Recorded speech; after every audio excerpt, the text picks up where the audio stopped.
Welcome back to our channel. Don't overlook these quarters. 1988, 1992, and 1996 might seem common, but some are pure gold to collectors. Like and subscribe to find out why. In 1988, the United States Mint was operating at full throttle, churning out billions of coins to support the steady economic rhythm of everyday America.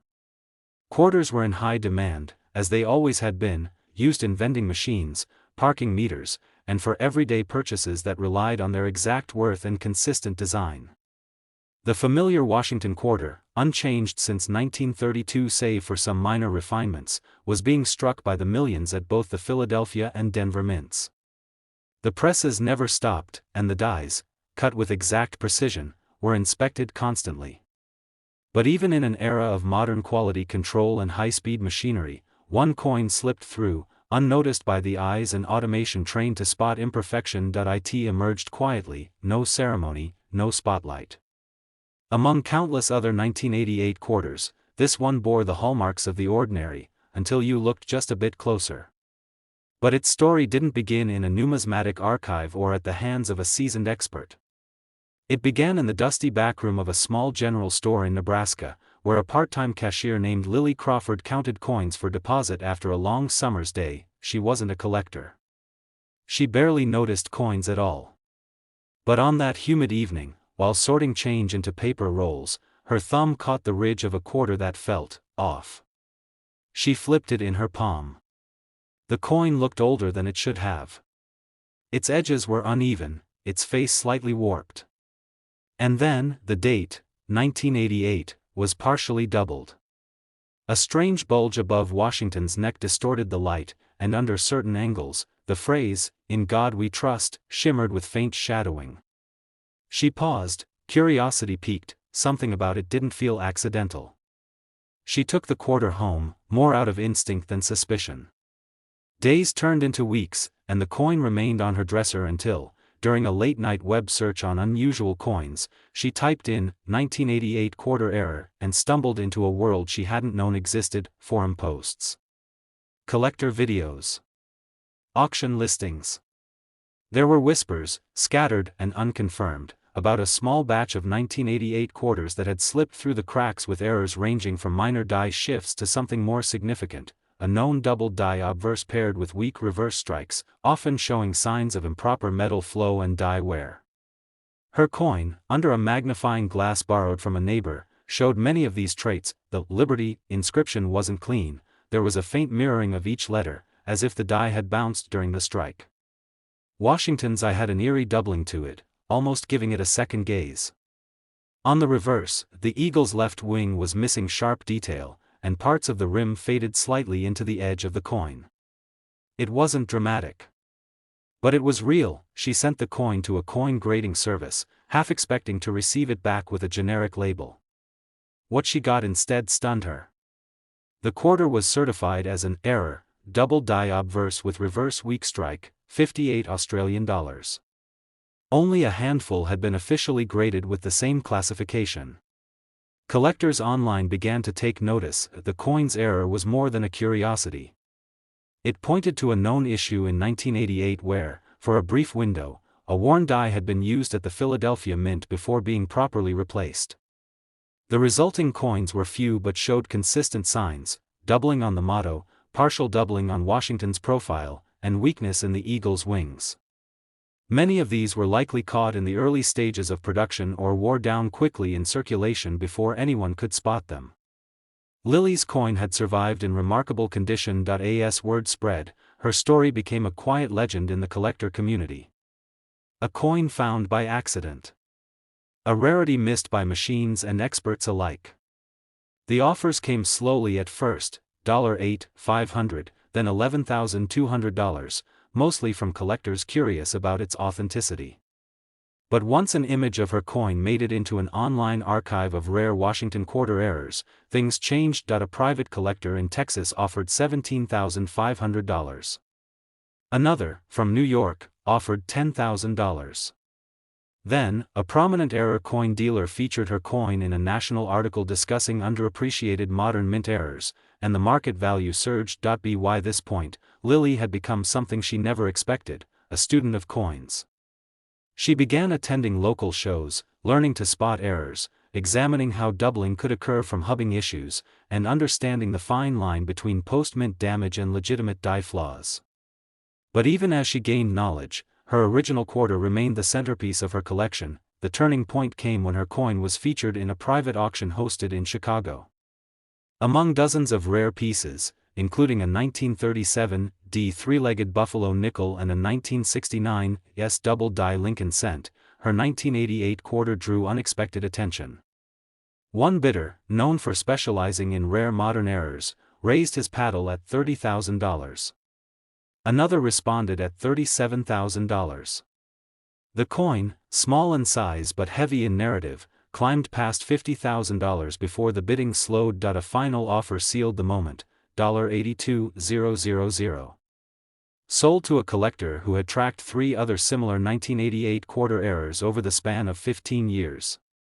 With Lily's coin, he believed he had enough evidence to confirm a specific die pair used briefly at the Philadelphia Mint in April of that year. His plan was to publish a full study linking the known coins and advocating for their recognition as a distinct error variety. Since then, the 1988 quarter with confirmed double die obverse and weakened reverse strike has quietly risen in reputation.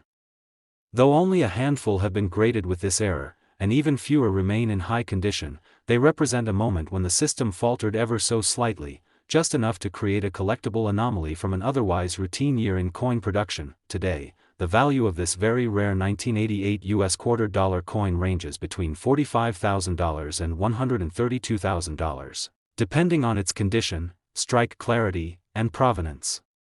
It stands as one of the most elusive and sought-after modern Washington quarter errors, a testament to how the smallest slip in precision can lead to something worth far more than its face value, treasured not for perfection, but for the imperfection that sets it apart. In the rhythm of everyday life in 1992, few people noticed the details stamped into the coins that passed through their hands. Quarters jingled in pockets, fed arcade machines, and paid for parking meters without a second thought. They were dependable and forgettable, minted in the millions by the U.S. Mint to keep up with the constant flow of commerce. That year, the Philadelphia and Denver Mints struck nearly 2 billion quarters combined. They were standard Washington quarters, continuing the design tradition that had been in place since 1932.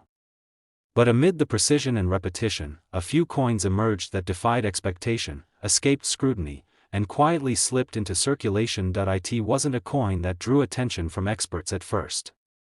It was a schoolteacher from Vermont named Benjamin Lowe who stumbled upon it while sorting coins for a classroom project.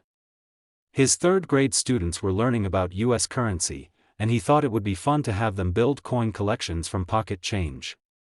As he sifted through stacks of coins at home one night, one quarter stood out, not because it looked valuable, but because it looked wrong. The date read clearly, 1992.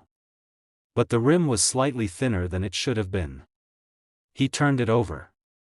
The reverse, featuring the eagle with outstretched wings, looked flat, like the detail hadn't fully transferred. At first, he assumed it was just worn down from age. But then, under a desk lamp, he spotted something peculiar. The word "Liberty" on the obverse seemed misshapen, subtly shifted, as if ghosted behind itself.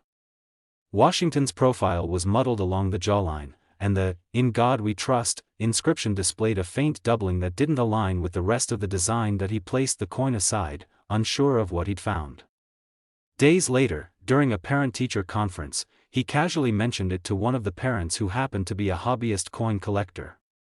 She offered to take a look and returned a week later with a different expression on her face, half astonishment, half disbelief.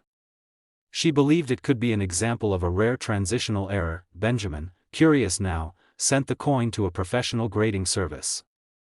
Weeks passed, and the anticipation built until the package returned with a grade and a classification that opened a new chapter in his life.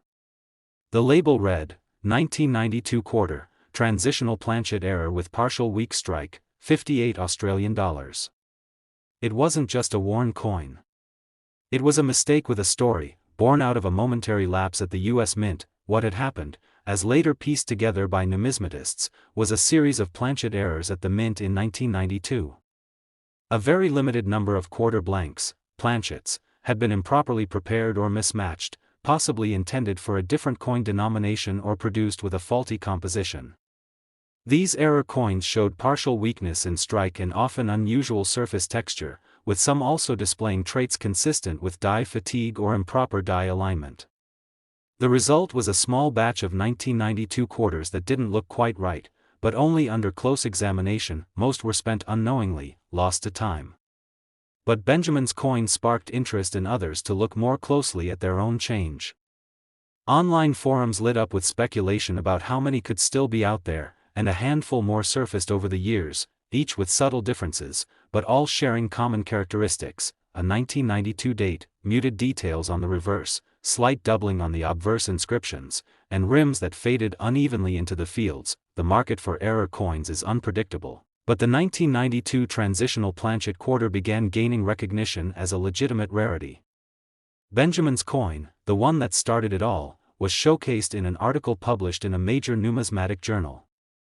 That exposure brought interest from high-end collectors who specialized in modern errors, an area once overlooked, but now thriving. The coin's value didn't soar overnight. It rose steadily, tracked in auction records and collector circles. First came an offer of $2,000. Then, after another example sold for $6,500, Benjamin's coin drew more attention. One private collector, known for owning one of the most complete U.S. modern error collections, offered $18,000. Benjamin hesitated. By then, he'd developed a growing appreciation for the coin and the strange, accidental journey it had taken. He decided to hold on to it, not for profit, but because of the story behind it. In the following years, the number of confirmed 1992 quarter errors remained small, fewer than a dozen certified by top-tier grading services. Each new discovery confirmed the pattern and deepened the mystery. Some speculated the coins had been struck during a narrow window when dies meant for another purpose were used accidentally. Others believed the blanks were simply misprepared and slipped through in small quantities. The U.S. Mint, as usual, offered no official comment on individual errors, leaving the full truth to collectors and researchers to uncover. As the coin's notoriety grew, so did its price at auction. One sold for $39,000 in 2021. Another, with slightly more pronounced doubling and better strike preservation, reached $61,000 in a private sale. The quarter that once jingled unnoticed in a Vermont teacher's collection of pocket change was now considered one of the most intriguing modern errors in U.S. coinage. What makes the 1992 quarter so compelling is not just its rarity, but its subtlety. Unlike bold off-center strikes or dramatic die breaks, this error requires attention and care to appreciate. It whispers rather than shouts. And in that quiet anomaly lies its value, a reminder that even in mass production, flaws can create something entirely unique. Today, the value of a very rare 1992 U.S. $quarter coin with confirmed transitional planchet or die misalignment errors can range from $40,000 to $122,000 depending on its condition, strike quality, and provenance. It's a coin that hides in plain sight, treasured not just for what it is, but for the accident that made it extraordinary. In 1996, the hum of coin presses echoed through the U.S. Mint in Philadelphia and Denver as the nation pushed forward into a new era of economic optimism. The country was in the midst of growth, technology was evolving rapidly, and the everyday quarter was simply a piece of the machinery that kept daily life turning. The Washington quarter, in its standard design that had been in place for over 6 decades, bore no signs of change. Billions of them were minted that year, their faces blending seamlessly with the coins that came before and after. But within that vast ocean of uniformity, a rare mistake would give birth to one of the most curious and coveted coins of its kind. Among the masses, one such quarter passed through a pawn shop in Arizona, dropped unknowingly by a teenager paying for a used Game Boy. The shop owner scooped it into the register, never giving it a second glance. From there, it changed hands again and again until it landed in the till of a roadside diner. That's where it caught the eye of Henry Wallace, a retired metallurgist and casual coin enthusiast who had a habit of paying with cash just to collect his change. Henry never called himself a numismatist. He didn't subscribe to coin magazines or participate in coin shows.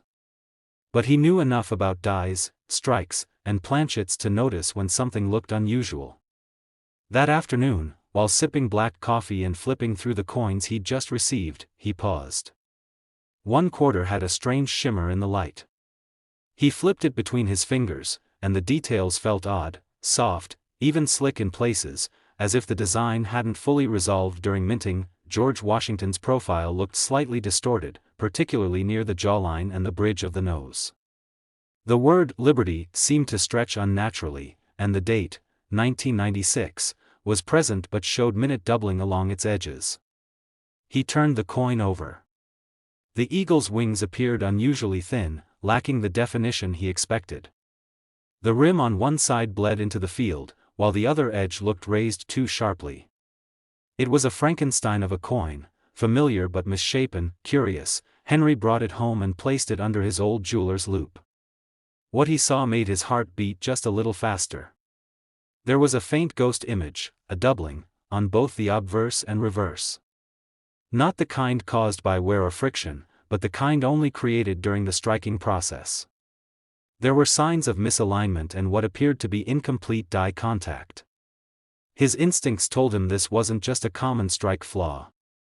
This might be a full-fledged mint error. He spent the next few days comparing his quarter to others from the same year, poring over error coin resources, and contacting a small online community of collectors.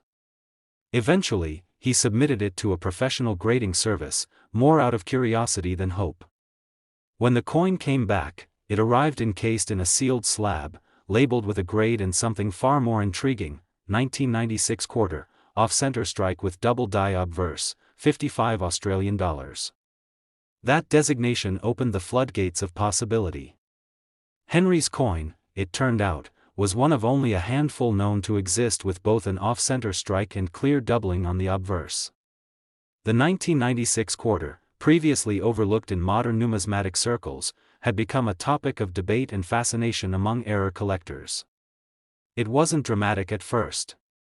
Whispers in forums, mentions in niche catalogs. But slowly, it built momentum. As more collectors examined their own 1996 quarters, a few others came to light.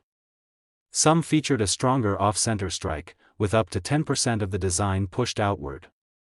Others had more subtle doubling, particularly on "In God We Trust." A small number exhibited both traits: clear errors that slipped past quality control and made their way into pockets and piggy banks across the country, but Henry's coin remained unique. Its combination of misaligned die, doubling, and off-center strike wasn't just rare, it was virtually unseen. Most errors in U.S. coinage present a single striking anomaly. Two or more combined on the same coin raised its appeal to elite collectors who valued complexity and rarity over AGE. At an online auction in 2019, one such coin, similar in condition and error type to Henry's, sold quietly for $22,000. A few months later, another surfaced and fetched $31,000. The error market, known for its volatility, began warming to this class of coin. By 2022, private collectors were bidding aggressively for top-tier examples. Henry, though now well into his 70s, still had no intention of selling. But he tracked every sale with quiet satisfaction. The physical characteristics of these rare 1996 quarters often follow a theme: light doubling around Washington's profile, ghosting around Liberty and the date, slight warping or weakness on the reverse, and most notably, rim distortion that affected strike uniformity. Some are just 5% off-center, while others exhibit more extreme shifts. A few even show signs of misaligned die pairs, an error where the obverse and reverse designs don't line up perfectly, resulting in coins that appear stretched or lopsided under magnification. Collectors debate the origin of these mistakes. Was it a rushed batch in the Philadelphia Mint? A result of worn-out dies or improperly adjusted striking pressure? Or simply a brief lapse in mechanical calibration during an otherwise uneventful year? The U.S. Mint, ever silent on individual coin mishaps, offered no explanation. And maybe that only added to the intrigue. The lack of definitive answers left the door open for theory, and with it, heightened demand. By 2024, the coin's reputation had solidified. Among modern U.S.-era coins, the rare 1996 quarter had claimed its place. Only a limited number had been certified by top grading agencies. And in a world where rarity often dictates value more than age or composition, these coins became increasingly desirable. At a private numismatic auction hosted in Chicago, a high-grade off-center 1996 quarter with a near-complete ghosted double die obverse stunned the crowd by fetching a winning bid of $78,000. Another, in slightly lesser condition but with a more exaggerated misalignment, was snapped up $4.63000. Today, very rare 1996 US quarter-dollar coins bearing distinctive mint errors, especially those with off-center strikes, double dies, and misaligned designs, have become standout pieces in modern US coin collecting. Depending on the error type, preservation, and certification, their value now ranges from $35,000 to $110,000. A coin once casually handed over for a cup of coffee has become a sought-after relic, a beautiful mistake preserved in metal and mystery.